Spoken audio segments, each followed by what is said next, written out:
Women all across social media platforms, like all across, up, down, all around, are talking about very similar things. It's like everybody came to the same awakening at the exact same time. So Mutana says, I think I will do my master's thesis on why widowers remarry faster than widows. I genuinely need to know. Now, we know because we've had this discussion before, because if someone's wife appliance malfunctions or needs to be replaced, that is a lot of work that one wife appliance was doing: cooking, cleaning, admin work, managing all of the tasks of a person. That's a lot. And then you have to start doing it yourself as a widower, as a man? Absolutely not. So that's the reason why they have to replace one really quickly, whereas a widow is like, I can take a breath. I can live for myself. And that's the reason why women don't remarry as quick. The percentage is definitely a lot lower than widowers. So, but let's look at the comments. Let's see what other people are saying. I Blame Bill says, my dad remarried a year after my mom died to the third girlfriend he had after her death. In his case, the church encouraged it. They even set him up with the woman he married. Another woman in our church died the same year my mom did, and it was well known that her husband had his next wife picked out before she even died. A single woman in the church, they married within a year of his wife's death, too. So y'all can obviously hear my coworkers, the birds. They are out there having some kind of really important meeting. So that's what you're hearing. It's a meeting. All right, so this comment says, I saw a post where a woman said, let's normalize living in separate houses after marriage. The women were like, I love this idea. She says the men were furious and becoming aggressive over a hypothetical scenario, proof of which gender relies on the other more for daily survival. YY Cliss Wayne says, women used to need men for their ability to hold a job and work. Think 100 years ago.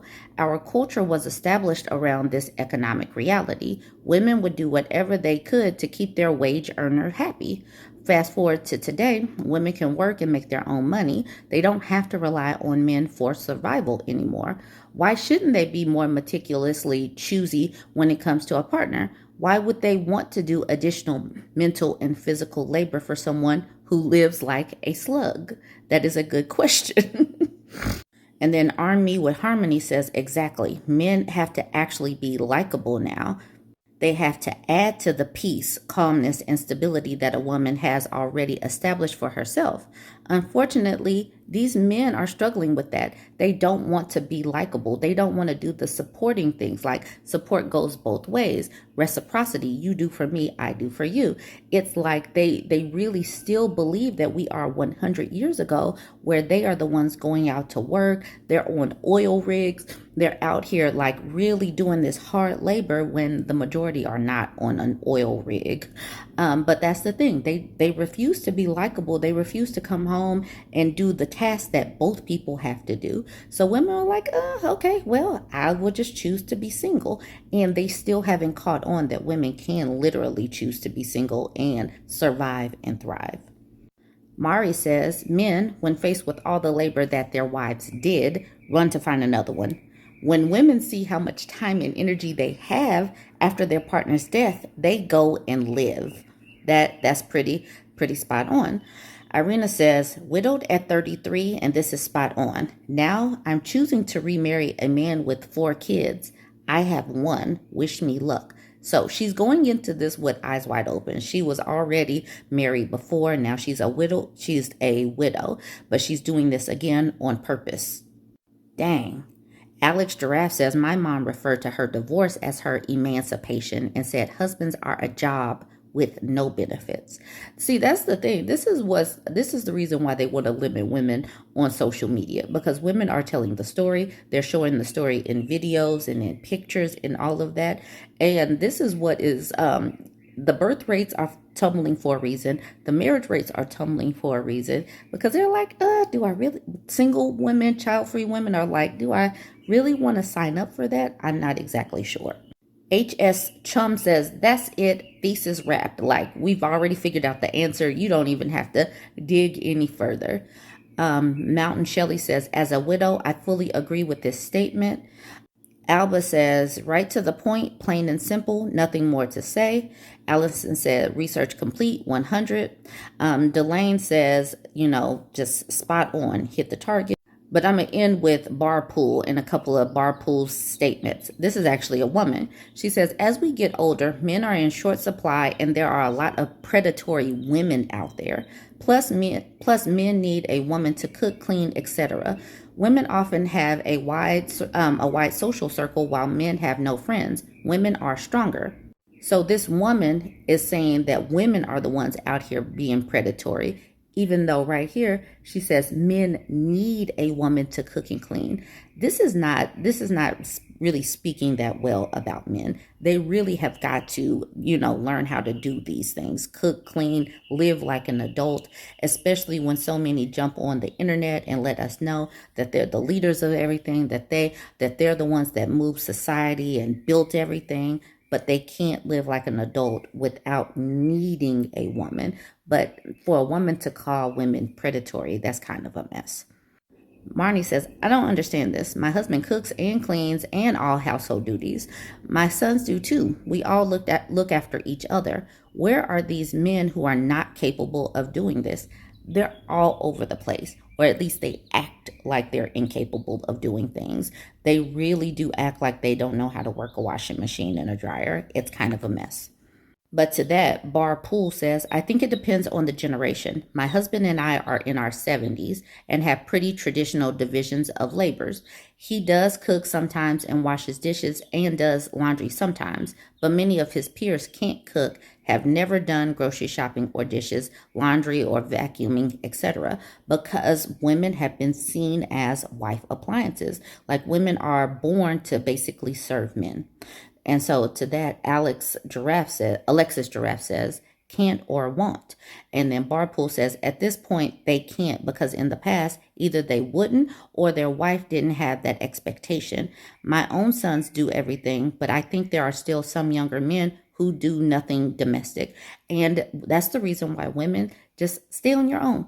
Stay in your own house for a while. These men need to get out of their parents' house and learn how to do adult stuff on their own. And if you do pair up, there needs to be this expectation that you will have to participate in the household. I don't know how we're going to I don't know how they're going to be made to do this. I don't know, because we've been talking about this for a while and it's still not clicking. But something will have to change. Otherwise, women keep walking away because they said that they are tired of the inequality within the household. All right, y'all, join the conversation. We're talking about widows and widowers remarrying, division of labor in the house, and all of that. So drop your comments. This woman asked this question, is it toxic in the 2X chromosome subreddit? And the answer is absolutely yes. This is toxic, what I'm about to read. It's not a very long post, but there's a lot of toxicity in this post. She says, my boyfriend wants me to lose weight because he doesn't find me hot enough. He says he wants me to be a better version of myself since I have a lot of potential. I have lost 10 kilograms in the past year, but at the cost of crying, him screaming at me for eating, not going out, constantly fat shaming me, and comparing me to other girls who are thinner. I can't even eat in front of him. It makes me puke because he's always keeping an eye on what I'm eating. This is not healthy at all. And the answer to is it toxic is yes. Leave this man alone. This is not healthy. She says, I do feel better about losing weight, but my mental health has gone down the gutter.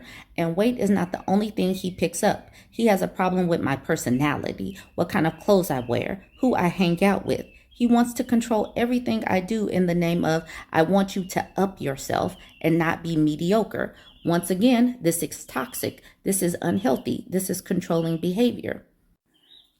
Initially, he used to scream at me publicly, not caring who's around. After 6 months of me going through that, I had a crazy breakdown once, after which he lessened doing that. Every decision that I take revolves around him, and I feel stuck. I want to get out of that relationship, but we're in the same college 24/7, and it's so hard to not be around him. He also wants to marry me. I'm not clear of what to do. Gals, please help. Please break up with him. Like, everything in this is a short post. There's nothing positive about this man. He's hollering. He's wanting to control you. He's doing this in public. If you marry this man, he's going to be doing it in private. If he's waving all of these red flags right now, it's going to get worse once you get married or have kids, or he isolates you from all your friends, because what friends are going to want to watch their friend go through something like that? This is a hot mess. Ladies, we do not have to accept this anymore. You're in college for a reason, to be able to build yourself up, to have the potential to go places, to try out new careers, to support yourself. You don't have to accept this. This is my comment on the post, and if anybody wants to tag me or make sure I see something on Reddit, I'm Bourbon Bougie over there. But I said, if your man is not attracted to you and berating you into becoming who he wants, where does that leave you?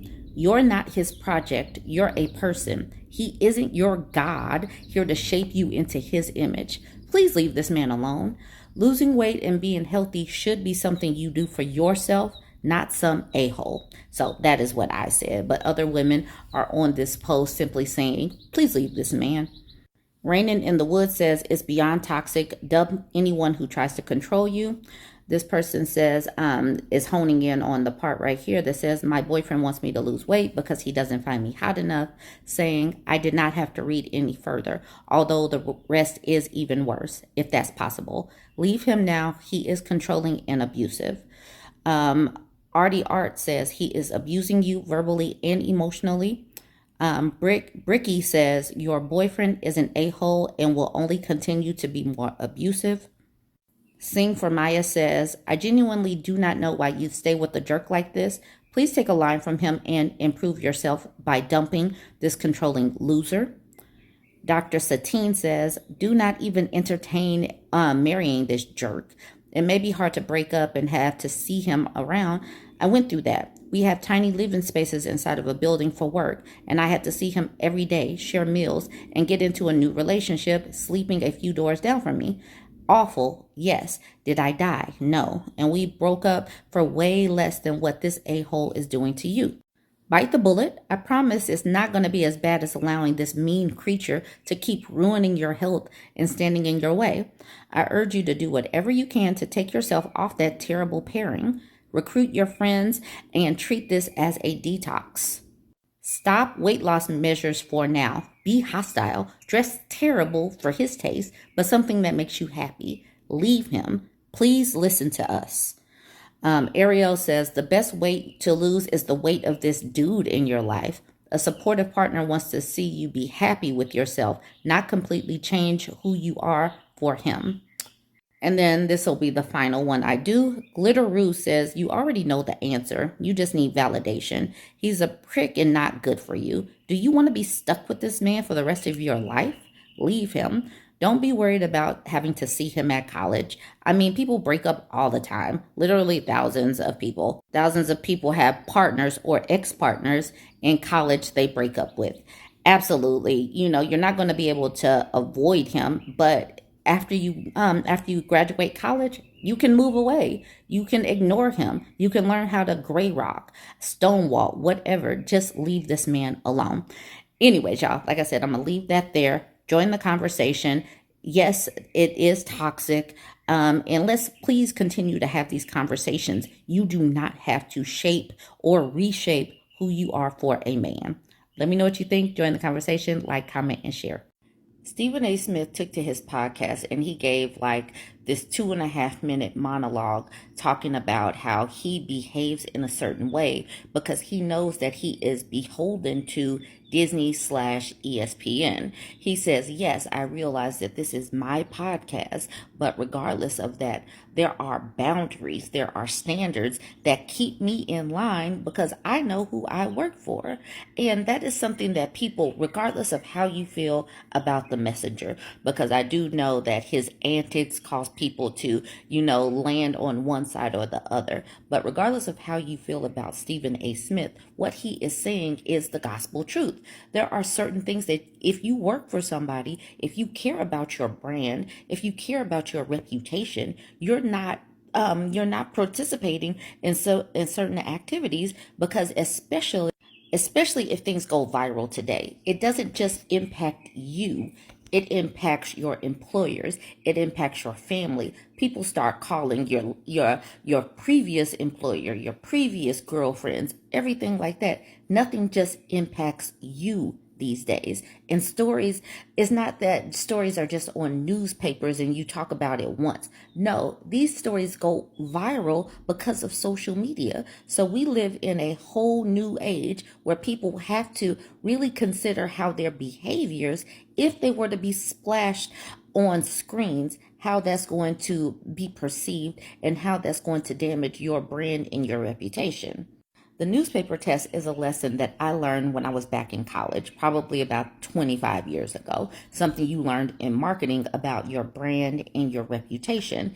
Okay, right here. It involves imagining how your decision, how your behaviors would be perceived if it was splashed on the front page news. Now we have to consider social media and it going viral. So how would you be perceived? How would it damage your reputation, your legacy? What would your parents say about you? What would your kids think about you? What about all of the people that are around you that, like, are you in church? How would they look at you? You really need to think about your behaviors because so many things can easily be videoed or, your pictures snapped.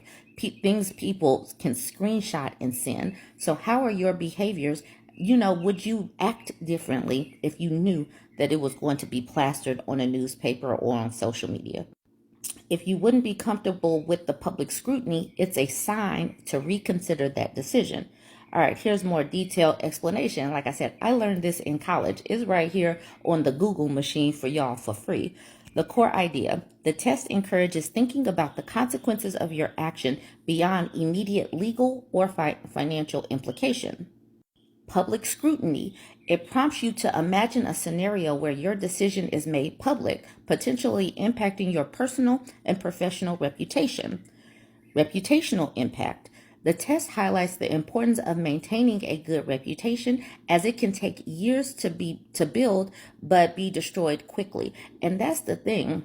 If your brand hinges on you being trustworthy or having integrity, nothing about you better come out that says this person cannot be trusted. I don't care if it's legal or whatnot, because people will judge you even if something is technically legal. That's the reason why it's talking about down here ethical considerations and beyond just the law, because how people perceive you will impact your reputation, not just the legality of something. All right, ethical considerations. It helps you identify potential ethical issues by forcing you to consider the perspective of others and how your actions might be viewed. Beyond just the law, the test emphasizes the importance of ethical behavior beyond simply following the law. Yes, it is technically legal. It is legal to sleep with somebody who is 19 years old, one year removed from high school. Totally legal. It's legal. But you're as old as her daddy. So is that ethical? Is it morally right? Maybe not. So that's just some things that you need to consider. In practical application, it can be applied to various situations from business decisions to personal choices where potential ethical dilemmas arise. This can be in just about everything. Like I don't know how y'all are, but back in the day, people would be like, don't go out there and embarrass your parents. I don't know if that's just a black people thing, but whatever you're doing, it reflects on your family. It reflects on your upbringing. So, that does keep you kind of, back in the day, it definitely kept you walking a tighter line. Beyond myself, just thinking about the world that we live in terms of the podcast stratosphere and everything like that. A lot of people want to walk around thinking you can do what you want to do when you want to do it. You could your own operation. You don't have to answer to anybody. That's not true. I've had people open their mouth and they've said, Stephen A., you work for ESPN. What kind of control do you really have? This is my podcast. This is my YouTube show. I own this. But if you think for 1 second that I could just do what I want to do, when I want to do it, how I want to do it, and there's not going to be any repercussions, you're clueless. And you're destined to fail and fall on your face. I'm not talking about Shannon Sharp. I'm not talking about Shannon Sharp. I'm not talking about anybody in particular. I'm talking about a climate that we're living in. Some people sit up there and they look at me and they say, Stephen A. don't get himself in this kind of trouble. How does he pull it off? Well, first of all, there's certain behaviors and proclivities that you never have to worry about me engaging in. But most importantly than that, I often say this about Walt Disney. I'd rather work for a place with standards than one looking for them. You know why? Because lines are drawn. And I never have to worry about crossing them because guess what? I've got something there reminding me, hold on. Hold on. You don't need to do that. It's not a silo. I'm not by myself. I don't get to operate in any way that I want without having to worry about ramifications or repercussions. I always have to be concerned about that. So I'm challenged every day to come on the airwaves and think about the ramifications and repercussions of anything that I do. Constantly. And because of that, that's an additional guardrail to secure me from putting myself in a position that could jeopardize myself, my show, my brand, my family, the company that I work for, anything like that. Again, I'm not talking about Shannon right now. I'm talking about what people say when it comes to people like myself and others. So this post definitely got people talking. We got Terrell Owens, the former football player, telling him to shut the F up. But then Habit says, you're another could have been, bro, chill. Laughing my butt off, imagining a TO career where he controlled his emotions. Loving Me After We says, you can tell they had a conversation and Shannon probably beat his chest about how being able to do what he wants. Just like Stephen made the previous ominous video about how he went to Disney and then Shannon got fired the next day. Like it or not, he made excellent points here. We all know he's talking about Shannon. Too many men can't be great because they don't have self-control. Isis Gorilla says Stephen A. Smith is right. Black men are held to higher standards. Get the message. You know what? If they were held to higher standards, why are so many not even trying to get close to those standards? Standards means that, you have some integrity. You're walking a line. You're teaching others to come behind you walking those lines. And that's the reason why Ursula here is like, really? So why are there so many of you running amok? I don't think that so many of them are held to higher standards. I really don't. Too many of them coddle folks like this. Like that's the reason why you have so many coming in just giving excuses like she set him up or, they always coming for the black man or something because they don't want to hold them to higher standards. And then this person, instead of talking about what is being talked about, he switches it and starts deflecting towards black women. So this person, Mike Check, says, same reason a lot of you are out here spreading your legs for everything. All of us don't have good role models or environments. So let's not talk about what's being talked about in particular. Let's deflect, change the topic to women, and then give an excuse instead. This is the reason why there will not be any standards or any guardrails or any boundaries because we can't stay on topic. Physics says, he didn't lie. He really didn't. He didn't lie. Lola Moore says, one thing Stephen A. is going to do is pour water on a man who's drowning.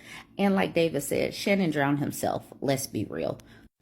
Dwayne's World says he really used this situation to make himself the center of attention. Like how? No one wonders how Stephen A. keeps himself out of these situations. Absolutely no one. But people really should. Stephen A. Smith has been out there in the public sphere for decades now, and he's kept himself clean for a reason. People really should be wondering how he's been able to do that and work himself through the ranks. However you feel about his opinions on things, how loud he is or whatnot, he's been able to create a brand, make money for himself, and be a black man going up in the ranks at ESPN. That is something to be studied. So people should be absolutely wondering how he's been able to do that. And he's dropping game. It's all about integrity and how you behave, and not just how you behave in the public life, but how you behave in your private life, because obviously your private life can easily become public real quick.